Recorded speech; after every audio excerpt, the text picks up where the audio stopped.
Waalaikumsalam warahmatullahi wabarakatuh. Eh, Sebelumnya, pada kesempatan kali ini kita akan berbincang-bincang atau sebut saja podcast ya teman-teman. Podcast ini untuk memenuhi salah satu tugas mata kuliah profesi keguruan pendidikan agama Islam. Sebelumnya, perkenalkan nama saya Nur Aini, salah satu mahasiswa Universitas Muhammadiyah Ponorogo, program studi pendidikan agama Islam. Dan di samping saya ada narasumber hebat kita, yaitu Sedafina Rulianti, salah satu guru di Kabupaten Ponorogo. Monggo Sedafina, saya persilahkan untuk memperkenalkan latar belakangnya Sedafina dan bagaimana Sedafina bisa memutuskan untuk menjadi guru pendidikan agama Islam. Sebelumnya, perkenalkan nama saya Vina Rulianti, bisa dipanggil Ustazah Vina. Saya hari ini sedang membantu Mbak Aini untuk memenuhi salah satu tugas mata kuliah di bangku perkuliahan.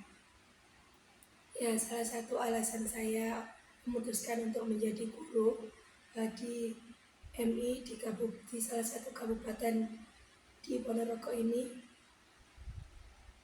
saya ingin mewujudkan cita-cita saya dari dulu, yaitu menjadi seorang guru. Dan alhamdulillah hari ini Allah izinkan untuk saya menjadi seorang guru. Selanjutnya, apa yang memotivasi Ustazah Vina itu untuk memilih sebagai profesi guru pendidikan agama Islam ini? Ya, menurut saya profesi keguruan saya memilih untuk menjadi guru PAI ini merupakan profesi yang sangat mengarahkan untuk kita menjadi lebih baik, karena berkaitan dengan agama yang mana dapat menuntun kita uh, untuk menjadi pribadi yang lebih baik lagi dengan akhlak yang mulia, dengan mendekatkan diri kepada Allah. Bukan hanya kita mengajar, tapi kita juga belajar di dalamnya. Baik, Ustazah.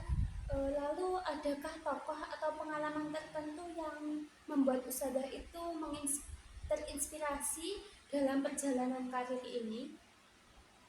Ya, tentu saja ada, Mbak Aini.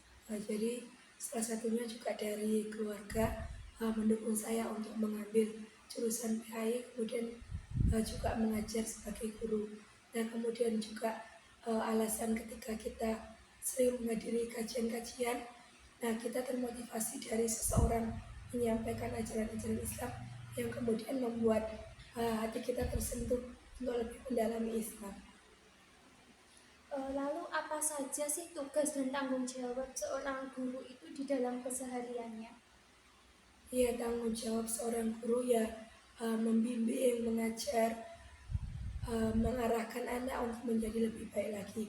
Nah, di zaman sekarang ini banyak kita temui pergaulan anak-anak itu bebas. Jadi tugas kita dan kewajiban kita yaitu kembali mengajak anak-anak untuk berbuat kebaikan, mengajak anak-anak lebih baik lagi seperti sebelumnya. Semisal anak-anak itu melakukan perbuatan yang dilarang, kita mengajaknya untuk meninggalkannya.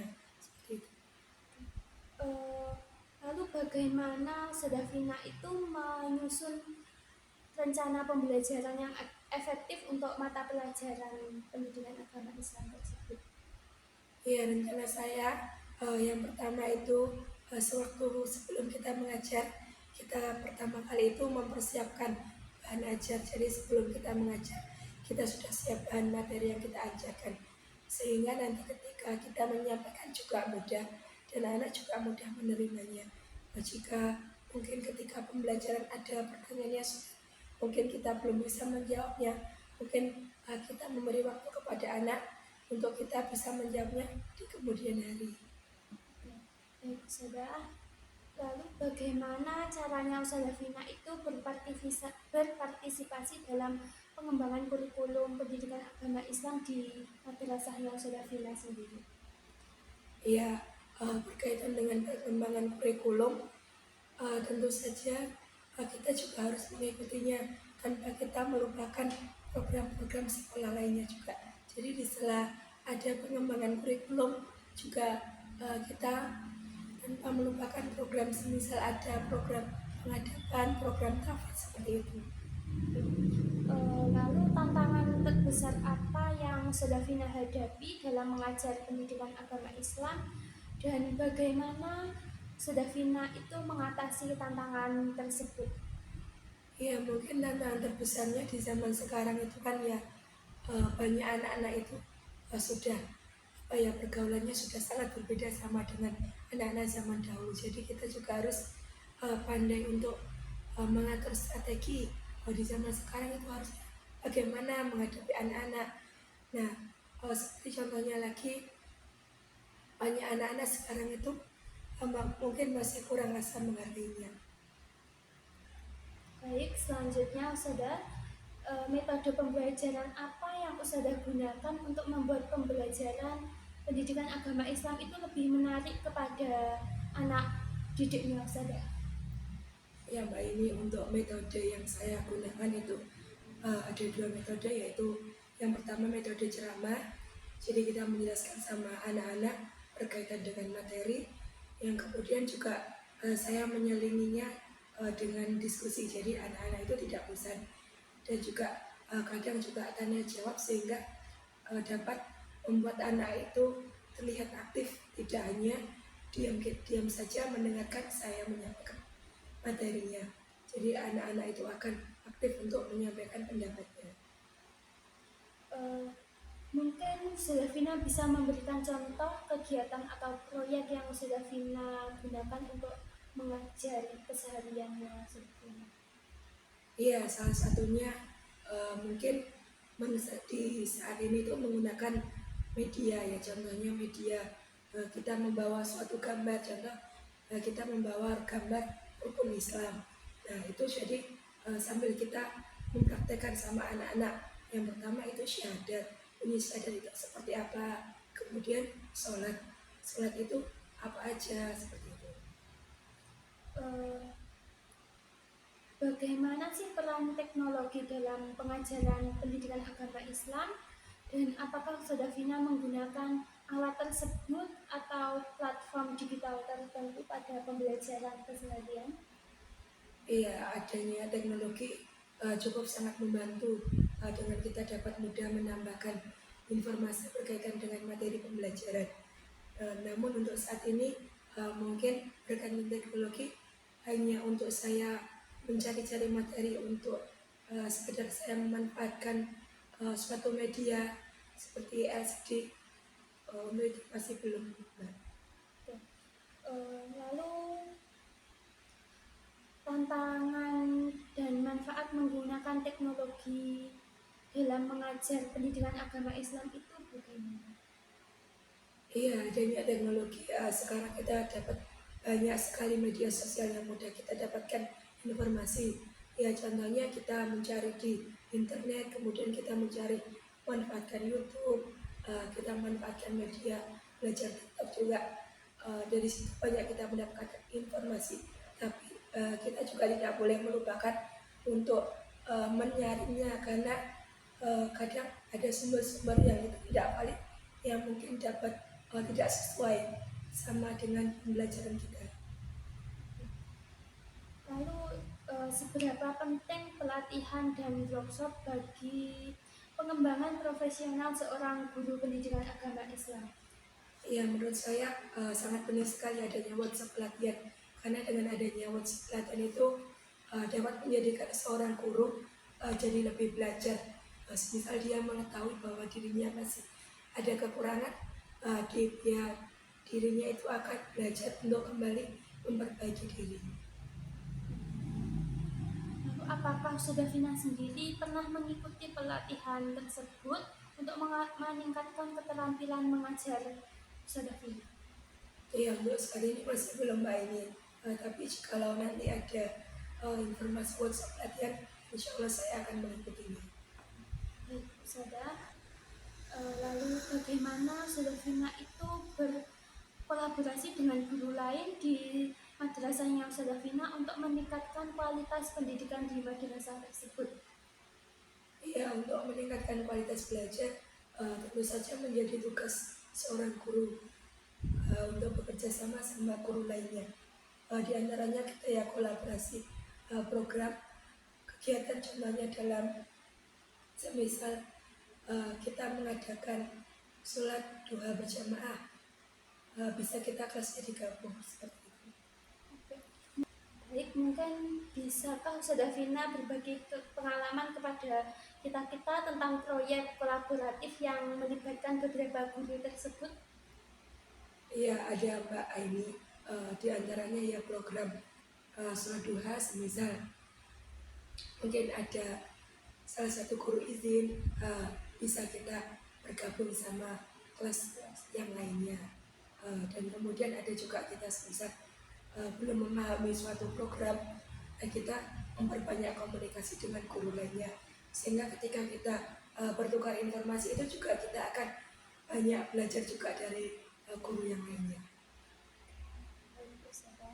Lalu pasti di dalam madrasah tersebut ada tantangan ya Ustazah ya pastinya. Lalu apa saja tantangan terbesar yang pernah Ustazah Vina hadapi dalam profesi keguruan ini? Iya, tantangan terbesar itu diantaranya ya kita mengenal anak-anak ya. Salah satu yang paling paling penting dalam kita mengajar itu kita perlu mengenali anak-anak. Nah, kemudian ketika kita sudah mengerti bagaimana sikap anak-anak, nah kita juga harus belajar untuk memahaminya. Nah, karena setiap anak itu karakternya berbeda-beda, jadi kita itu akan beda cara kita untuk melakukan pendekatan dalam setiap anak. Lalu bagaimana caranya Ustazah Vina mengatasi tantangan tersebut? Misalnya terutama berkaitan dengan perbedaan pemahaman agama pada anak didiknya Ustazah Vina. Ya, baik Mbak ini di antaranya yang mungkin kadang kita menemukan suatu tempat tinggal anak itu tidak hanya beragama Islam. Nah, kemudian kadang anak itu merasa penasaran, semisal ada tetangganya berduka namun dia non Islam, dalam artian mungkin Kristen atau Katolik, nah itu sebaiknya seperti apa? Nah, sebagai orang Islam kita juga harus toleransi menghargainya, tapi kita juga harus memperhatikan dalam ajaran Islam itu kita tidak boleh ikut terlibat dalam adat istiadat agama tersebut. Mungkin bagaimana era globalisasi itu mempengaruhi cara mengajar pendidikan agama Islam menurutnya Ustazah Vina? Ya, adanya era globalisasi ini tuh sangat pesat sekali perkembangannya. Apalagi sekarang itu banyak anak-anak itu bahkan sering main gadget, dalam artian main HP, main game tanpa adanya pengawasan orang tua. Jadi dari menurut saya pribadi ya, sebagai seorang guru itu tugasnya ya kembali mengingatkan anak untuk memberikan waktu untuk bermain handphone atau gadget, kemudian membatasi anak untuk juga memberikan perhatian, dalam artian itu anak diperbolehkan untuk melihat apa yang di usia anak masih MI ataupun masih SD. Jadi anak itu tidak melihat ke arah yang jenjang lebih luas lagi. Mungkin ada strategi yang sudah Vina terapkan untuk tetap kreatif dalam proses pembelajaran pada era globalisasi tersebut. Ya, itu sangat perlu sekali dan sangat penting sekali untuk seorang guru itu melakukan membuat suatu kinerja yang kreatif, sehingga anak itu juga tidak akan bosan, kemudian pembelajaran juga akan menyenangkan. Beda lagi kalau kita itu hanya menggunakan satu kegiatan ataupun dan itu terus menerus, anak cenderung akan bosan dan kegiatan tersebut akan terlihat monoton, yang mana juga dalam diri anak tidak akan muncul suatu perkembangan. Lalu bagaimana caranya Ustazah Vina itu mengevaluasi efektivitas proses pembelajarannya Ustazah Vina sendiri? Ya, kalau saya pribadi itu dari melihat perkembangan anak. Jadi ketika misal saya menyampaikan itu berkaitan dengan menjaga kebersihan, bagaimana anak itu semisal paginya dirinya itu melakukan piket atau tidak, kemudian ketika melihat kelasnya kotor bersegera membersihkan atau tidak, seperti itu Ustazah. Mungkin ada feedback dari siswa atau orang tua yang sangat berkesan bagi Ustazah Vina. Iya, ada saja. Dan itu seperti program sekolah itu melibatkan antara madrasah dengan wali, sehingga adanya komunikasi orang tua dan madrasah itu akan memudahkan guru untuk mengetahui juga perkembangan anak, dan orang tua juga akan tahu bagaimana perkembangan anak itu di sekolahnya. Mungkin Ustazah Vina di dalam madrasah itu pasti ada dampak positif dan negatifnya ya Ustazah. Mungkin bisa Ustazah Vina menceritakan momen atau cerita yang menunjukkan dampak positif dalam proses pembelajaran Ustazah Vina terhadap peserta didik. Ya, contoh dampak positif yang saya lihat ya, karena seperti ketika suatu pembelajaran itu dilaksanakan secara terus-menerus dan anak juga memperhatikan, kemudian juga menerapkan, itu akan menjadi suatu kebiasaan yang positif. Contohnya kita mengajarkan anak untuk adab minum yang baik. Contoh, sambil duduk pakai tangan kanan kemudian berdoa. Nah, itu ketika dilakukan anak itu secara terus-menerus dan berulang kali, itu akan anak terapkan dimanapun anak itu berada. Jadi ketika anak itu berada di sekolah, di rumah, bahkan di tempat rekreasi sekaligus, itu akan menerapkan adab minum yang baik. Mungkin adakah pesan atau saran Ustazah Vina bagi kita semua yang ingin menjadi guru PAI? Ya, pesan saya jangan lelah untuk belajar dan mengajar, karena kita karena mengajar itu adalah suatu profesi yang mulia, dan jangan lupa kita juga untuk ikhlas dan sabar dalam mengajar anak-anak. Karena ketika kita ikhlas, ketika kita menyampaikan ilmu itu dengan sabar dan dengan penuh, karena kita mengharapkan keridhaan dari Allah Subhanahu Wa Taala, insya Allah nanti juga akan hasilnya balik lagi ke kita, dan dan pahalanya seorang guru itu juga akan mengalir sampai nanti siswa itu akan dewasa. Menurutnya Ustazah Vina, bagaimana cara yang terbaik untuk mempersiapkan diri di dalam profesi keguruan ini? Iya, cara terbaiknya ya kita sebelum menjadi seorang guru itu mempersiapkan bagaimana menjadi seorang guru yang baik. Nah, kita boleh mencari tahu dari mulai kita belajar membaca-baca, kita mengingat-ingat bagaimana kita dulu belajar. Nah, mungkin kita rasa dulu kita belum baik.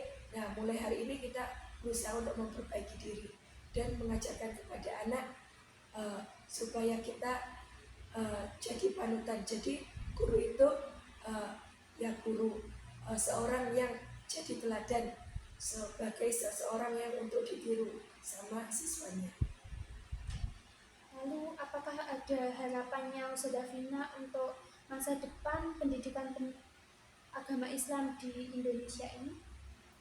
Ya, harapan saya semoga ya agama Islam ini akan terus melekat dalam diri anak, sejak anak-anak itu dari kecil sampai nanti anak-anak itu dewasa, sampai kapanpun anak-anak itu akan ingat. Jadi ketika agama itu sudah dipegang, insya Allah akan jadi pribadi yang lebih baik. Dan harapan saya semoga ya adanya pendidikan agama Islam ini sampai tersebar luas, itu menjadikan anak itu lebih dekat lagi sama Allah. Mungkin adakah proyek atau tujuan pribadi yang ingin Ustazah Vina capai dalam karir mengajarnya Ustazah Vina sendiri? Iya, harapan saya dari saya juga mengajar, saya juga belajar, dan semoga anak-anak yang saya ajarkan juga mengamalkan ilmu yang sudah saya ajarkan. Baik Ustazah Vina, kita cukupkan untuk podcast ini. Semoga podcast ini bermanfaat bagi kita semua, terutama bagi kita atau calon-calon guru pendidikan agama Islam di Indonesia ini. Semoga bermanfaat. Lalu sebelumnya Saya ucapkan terima kasih banyak dan mohon maaf kepada Saudara Vina apabila ada salah kata. Kita akhiri sampai di sini. Sampai berjumpa kembali di podcast-podcast selanjutnya. Wassalamualaikum warahmatullahi wabarakatuh.